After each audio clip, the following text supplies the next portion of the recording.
I did mention that despite all the reasons why you don't think that you should spend money on a 37-year-old who's probably deep into the back nine of his NHL career, he's shown us more than enough at this point where whether it's next season or season and a half, I don't know if we're going to see much of a drop-off. But to your point, in your article that you have out for sportsnet.ca, you also speak of the depth around him. Yeah. And that's what GMs have to be careful with, right? Is understanding the depth around Marchand. Is this a perfect storm for him? If he goes to Toronto, what do we see? But my point of why I have him linked to Toronto more than any other team is because they need those things outside of those intangibles out off the ice to bring a team together. And Chris Tanev, certainly did a good job, but he needs help. Yeah, I think that's a really good point. All the conversations we've had about Mitch Marner, by all accounts, he's one of the guys who brings energy behind the scenes, is a good sort of room guy. They like him. With that energy gone, Marchand is a guy who pretty much wherever he goes picks up the energy and you look behind the scenes, any videos we see, he's that guy. So you can see here they're firing rats at him. He's already got his own little routines with the boys. Like, he gets in quick. And like he's done already, not the Panthers needed it, but he certainly added to it. But he is another guy that will drag people into the fight. Well, force you into the morning. Right? Force you in. He's running his tell mouth, me, and it's moving forward for the Leafs, who needs that more than Austin Matthews and Willie Nylander moving forward? It's good to have those guys. You just need, as long as some people are willing to answer the bell. Brad's not exactly a fighter. No, but neither is the league. No, that's a great point.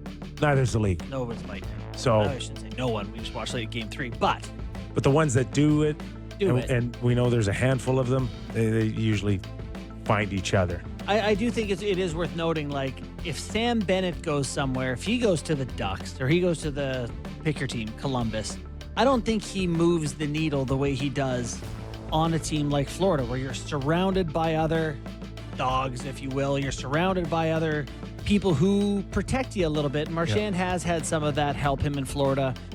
How much can he do without that protection? Well, the Leafs are a pretty good team too. He should be able to be a pretty impactful player still.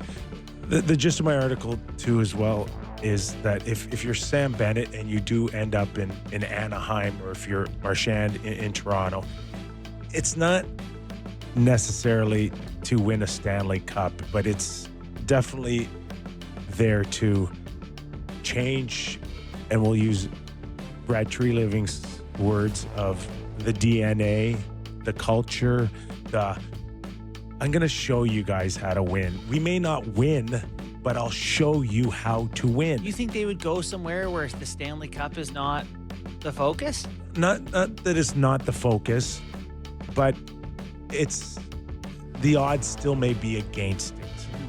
So, I mean, you pulled up Anaheim. Anaheim's not ready to win the Stanley Cup anytime soon, but would Sam Bennett feel obliged to take their $12.5 million a year that they might offer just to come and teach the young kids something here moving forward? And what could Brad Marchand do for Easton Cowan and Matthew Nyes moving forward?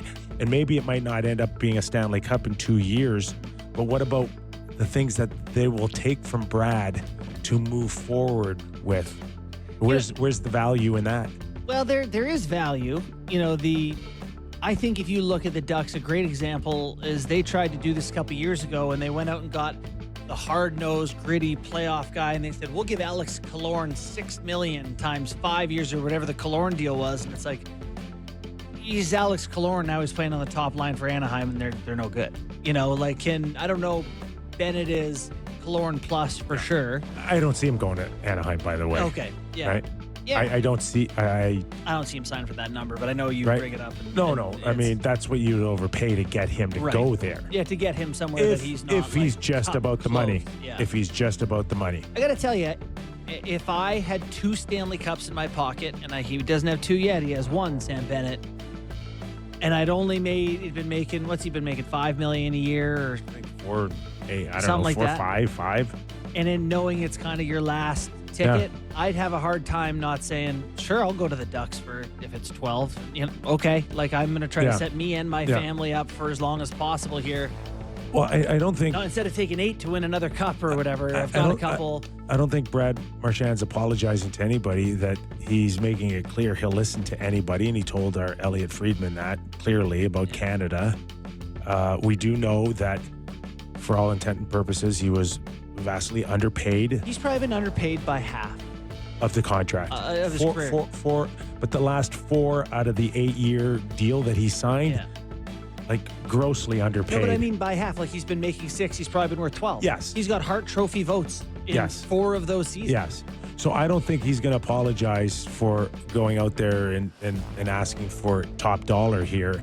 And I wrote in my article today that I believe that number could come between $8 and $9 million for him. Yeah. I think if he, again, wins 2 cups, he always has a second cup, it's a lot easier for him to say, I'm owed money. Yeah. The league owes me money. So, And I did mention, too, that, like, if I'm the Toronto Maple Leafs, I don't want you to come for 3 or 4 years and then leave. I want you to stay for the next 20 years. Oh, Marchand. Yeah. Like, have him be a part of what they're doing here in some way. 100%. Yeah. Right? Yeah, I can see that. You're a Canadian. But he's the Boston. Well, you know? I want to change that. Yeah. That'd be hard. You'd have to win a cup. Which I think they're trying to do, I've heard. Yeah. Or help us build it in a managerial role when you're ready to retire. Yeah. You think the Leafs would do like 3-4 years at $8-9 million? What did Tanev do? I don't know. You got to use your imagination. Could you squeeze 5 years or 6 years and wash a couple away? Yeah. I don't know. Do you trade LTI retire? I don't know how it would work, but that guy's a culture changer. Yeah. Well, you see what he's done there in Florida. It's been pretty decent. Does he have an outside? Is there enough games where he could actually take the Conn Smythe away from Bennett if the Florida Panthers win the Stanley Cup? He'd have to go pretty bonkers, but he's at almost a point per game, 18 points in 20 games. You know, Bennett's got 20 points in 20 games. He's only 2 points behind him. How about him setting a record for goals on the road in the playoffs? Is that Bennett? Yeah. Yeah. Like, that's crazy. 42 PIMs, point per game, +4. He does it 17-16 per night. Not too shabby. Couple awards news, Kip, if you're good to move on from that. Yeah. How did we find out about the who won the awards? Daniele puts these packets together. You didn't watch it on the... I didn't scroll my phone. I didn't scroll my phone. This is the problem with how they're announcing it, is you have to, like, organically fall across it. So